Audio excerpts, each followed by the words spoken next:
In anteprima nazionale per la Perilibro, il format della libreria La Bassanese di Bassano del Grappa, un incontro formativo e degustativo sul mondo della grappa e dei distillati con Giampiero Giacobbo.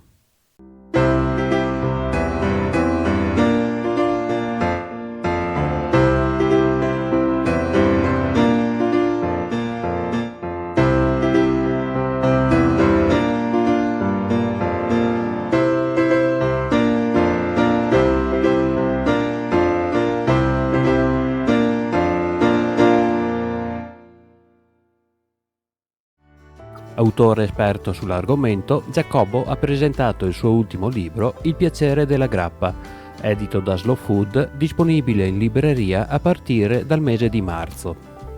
Ma il libro è una sorta di accompagnamento nel mondo della grappa sostanzialmente, ed è chiamiamola una sorta di manuale, ma con un linguaggio molto semplice. Chiaramente ci sono dei componenti leggermente tecnici che sono necessari, ma la volontà è quella di dare una certa bevibilità, nel senso che ci sia la possibilità di una persona che sia o più o meno esperto di avere accesso a delle informazioni su questo mondo che per quanto riguarda noi italiani e veneti in maniera particolare è molto sentito, perché il concetto della grappa è un concetto molto sentito ma anche molto sconosciuto.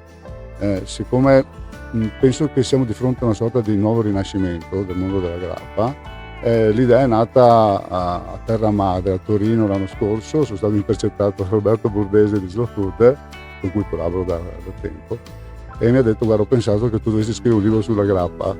Io ho detto: un libro, magari un capitolo, no, un libro sulla grappa, facciamo. Così è nata l'idea. Un'opportunità unica per esplorare a fondo questo prodotto italiano di eccellenza. Quindi nel distillato piuttosto che nel vino, nel formaggio, qualsiasi altra cosa, serve dedicarsi al prodotto. Quindi è una sorta di degustazione più attenta. Ovviamente abbiamo a che fare con una bevanda ad un tenore alcolico alto, quindi bisogna stare attenti sotto vari punti di vista, sia da un punto di vista strettamente sensoriale, perché appunto l'alta gradazione tenderebbe, soprattutto sulla fase olfattiva, ad anestetizzare parte sulle componenti del naso, no? Quindi serve molta delicatezza nell'approccio, e anche nella parte degustativa, dove basta giusto una piccola quantità di grappa da portare nel palato affinché si possa scaldare e cominciare ad esprimersi a livello aromatico. Il concetto di degustazione è quello che poi si applica anche nel vino, in tutte le altre cose, con un'analisi visiva, una olfattiva, una gustativa. La distillazione dagli inizi adesso come si è evoluta, come è cambiata? Allora, intanto c'è da dire una cosa, che da un punto di vista storico la grappa non ha un riferimento certo, non c'è una data zero per la grappa, semplicemente perché è un prodotto che nasce dal basso, nasce dalle famiglie contadine, quindi è un prodotto che nasce proprio come idea di poter riciclare tutto nel ciclo produttivo, quindi in questo caso dalla vigna, produzione del vino, e la vinaccia era un po' l'ultimo step, passo, per riuscire ad estrarre un po' tutto. Quindi essendo una storia che inizia dal basso, non ha una sorta di tramando scritto come magari in altre sostanze, poteva essere il cognac, il gin, dove c'erano magari aziende più nobili che potevano riportare alcuni documenti. La grappa non si capisce bene da dove parte tutto. Il concetto di distillazione invece è un'idea che parte già da lontano, quindi dalla Mesopotamia.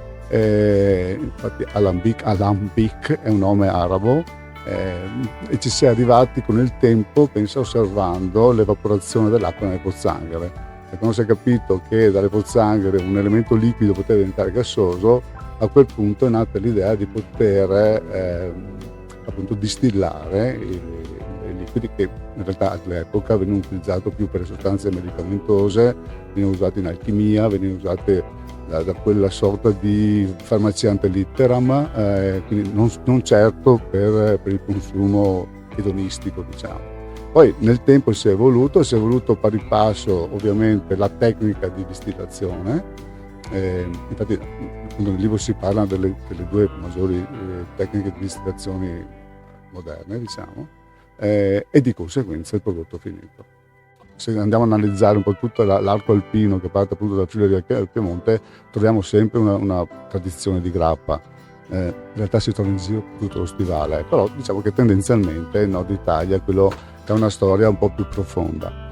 Il discorso del legame a Bassano del Grappa è del tutto casuale, nel senso che Monte Grappa in realtà Grappa deriva da Krap, che in tedesco vuol dire roccia, quindi era il monte della roccia, quindi non è esattamente legato alla sostanza spiritosa, insomma, alla sostanza come la pensiamo noi. Dopo Fatali è stato un legame molto stretto, anche questo grazie a Mardini che all'inizio del Settecento è arrivato e ha creato la prima distilleria stabile. Lui veniva da Val di Cembra in Trentino, dove peraltro la cultura distillatoria è piuttosto uniforme e avanzata rispetto a quella delle nostre parti. Dicevo, si è trasferito a Bassano e qui ha creato la sua distilleria proprio qui vicino al ponte vecchio, il ponte degli Alpini, così detto anche poi il ponte degli Alpini. Quindi è stato un po' un caso che ci siamo trovati. Io devo dire che la dedica a questo libro l'ho voluta fare proprio alla mia città, Bassano del Grappa, e alla mia montagna, il Monte Grappa.